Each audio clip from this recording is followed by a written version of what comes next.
ముసలోళ్ళు అయినా మనం పిల్లలని చేయమని తిండి పెడతారా పెట్టరా కూరలు పెడతారా పెట్టకుండా ఎప్పుడు సంగతి చూస్తూ కూరలు ఏడైనా ఒక్కరు అందరు పెడతారు ఏడైనా పాపం ఒక ముగ్గురు నలుగురికి నోటికి అన్నకే బాధ వస్తుంది.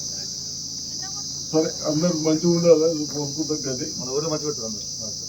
అవును నేను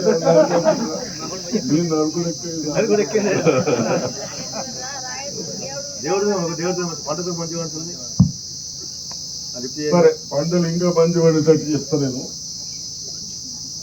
ఈరోజు అనుకోకుండా మీ గ్రామానికి వచ్చినాం. నాలేశ్వర గ్రామానికి వచ్చినందుకు నా మహిళా సోదరులు, రైతులు, యువకులు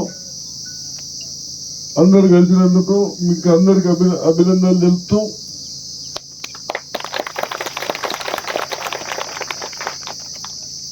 మనం ఒకటి ఓట్లు అనేది దయచేసి రండి. మీ కొరకు చెప్తున్నా, నా కొరకు కాదు. ఓటు అనేది 5 ఏళ్ళు దాకా పని చేసిన వాళ్ళు కావాల్సిన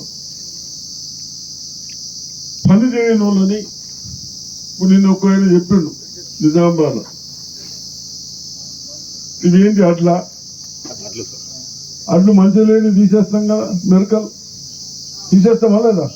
కూరగాయలు ఏమన్నా టమాటాలు, వంకాయలు పుచ్చుబట్టి పక్కకు పెడతారా? తినం కదా. మరి గీడ పని చేయని పక్కకు పెట్టాలి కదా. ఏమో బాబు యువకులు వాడు పౌసర్ ఇస్తుందా అన్నట్టున్నా. 100 రూపాయలు 1000 రూపాయలు అటువంటి చేయకుంటే ఇప్పుడు ఏమైందంటే ఎలక్షన్ పాతోళ్ళు మంచిగా ఉంటుంది, వాళ్ళు పని చేస్తలేరు, మనకి ఇబ్బంది పెడతా ఉన్నాం.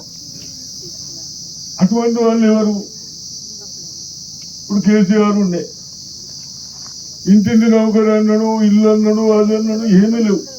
మీ నాలేశ్వర్లు వచ్చినాయి ఏమన్నా నౌకర్లు? మోడీ సార్ ఉన్నాడు, పువ్వు కుట్టాడు సార్.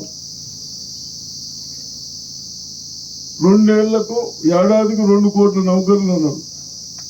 పువ్వు కుర్తోళ్ళు